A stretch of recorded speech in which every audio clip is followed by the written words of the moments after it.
और उसकी सास के बीच पूरा समय सास के किसी ना किसी काम को लेकर मतभेद चलते ही रहते हैं। बहू, ओ बहू, जरा चाय बना दे। मुग्धा चाय लेकर आती है। ये लीजिए, और कुछ चाहिए? अरे नहीं, बस चाय पीने का मन था। जाओ, तुम दूसरा काम करो। चाय पीने के थोड़ी देर बाद सास दोबारा मुग्धा को आवाज लगाती है। अरे बहू रे, ओ बहू, जरा हलवा तो बना दे, मीठा खाने को मन हो रहा है। इसी तरह मुग्धा की सास पूरा समय कोई ना कोई काम बताकर उसे रसोई से बाहर तक निकलने नहीं देती। कभी चाय, कभी हलवा, कभी पानी तो कभी दूध, हर समय खाने को चाहिए, और उसके लिए अपने हाथ पर बिल्कुल नहीं हिलाने। परेशान किया हुआ है इन्होंने। सास के जबरदस्ती परेशान करने की आदतों से दुखी मुग्धा एक शाम सचिन के साथ अपने कमरे में बैठी हुई बात कर रही होती है। सुनो जी, मम्मी जी की ये जानबूझकर मुझे परेशान करने की फरमाइशों से मैं बहुत फ्रस्ट्रेट हो चुकी हूँ। पूरे दिन में 1 सेकंड का आराम नहीं मिलता। रसोई से बाहर कदम रखती नहीं कि बहू ये बना दे, बहुरी वो बना दे। अरे इनकी फरमाइशें चलती ही रहती है। अरे मुग्धा, माँ खाने की शौकीन है, पर उम्र हो चली है, खुद खाना नहीं बना सकती, इसलिए तुमसे बोलती है। अरे तो शौक भी उम्र देख कर रखने चाहिए ना। समझ में नहीं आता, हर समय फेविकॉल का जोड़ लगाए सोफे से चिपके बैठी रहती है। इतना सब डाइजेस्ट कैसे हो जाता है उन्हें? अरे तुम मेरी माँ से इतनी नफरत कैसे कर सकती हो? मैं उनसे नफरत नहीं करती जी, बस परेशान हूँ। जहाँ मुग्धा अपने पति से ये सब बोल रही होती है, वहीं उसकी सास भी कमरे के बाहर दरवाजे से कान लगाए सारी बातें सुन रही होती है और अगली दोपहर रसोई में मुग्धा के पास जाती है। बहू, आज ना मेरा कुछ मसालेदार खाने का मन है। तो चाय बना दो, मुझे बहुत पसंद है।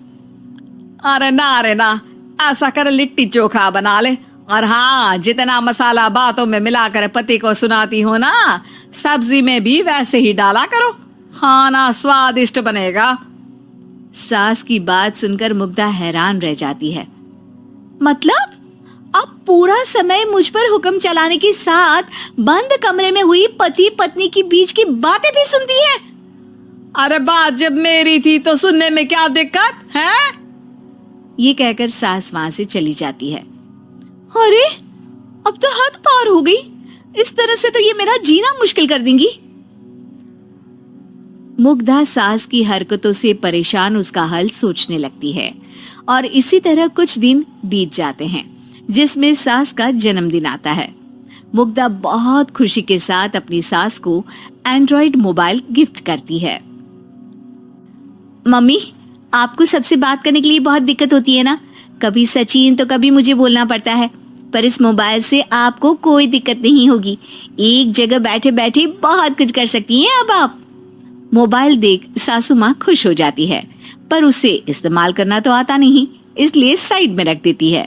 जिसे देख मुग्धा घर का सारा काम छोड़ मोबाइल सेट कर सास को इस्तेमाल करना सिखाने लगती है, जिसके बाद अब सास पूरा समय मोबाइल में ही लगी रहती है।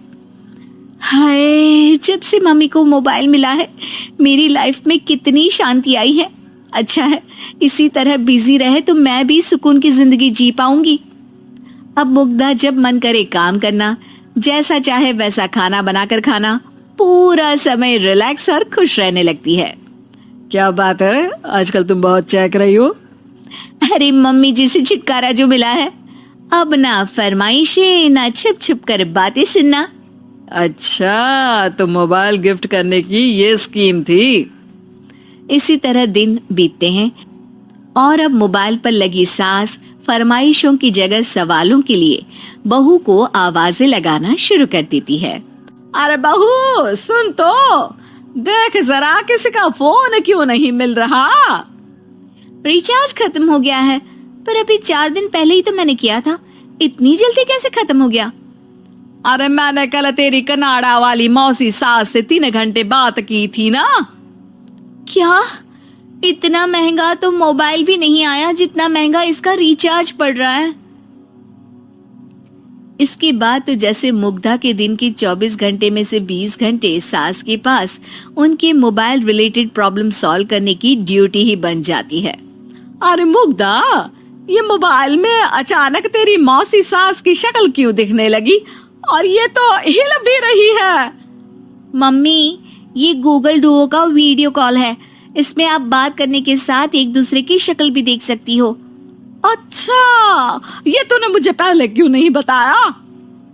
अब बताने के लिए पहले नहीं बताया। इसी बीच सचिन भी वहां आ जाता है और सास अपनी वीडियो कॉल में बिजी हो जाती है। क्यों, सास बहू में क्या गपशप चल रही है? इसे गपशप नहीं, दिमाग का दही होना बोलते हैं। पर तुम तो मम्मी को मोबाइल देकर बहुत खुश थी, फिर क्या हुआ? हाँ, उसका सुकून भी कुछ ही दिन मिला। अब घर के टंटे खत्म हुए तो मोबाइल की टिंग टिंग शुरू हो गई। देखो भाई, कुछ पाने के लिए कुछ खोना तो पड़ता है। आखिर तुमने मोबाइल अपने फायदे के लिए ही तो दिया है, तो फिर सवालों के जवाब भी देने पड़ेंगे, क्योंकि जब तक उनके हाथ में ये फुथरू रहेगा तुम्हारी लाइफ में प्राइवेसी और सुकून रहेंगे।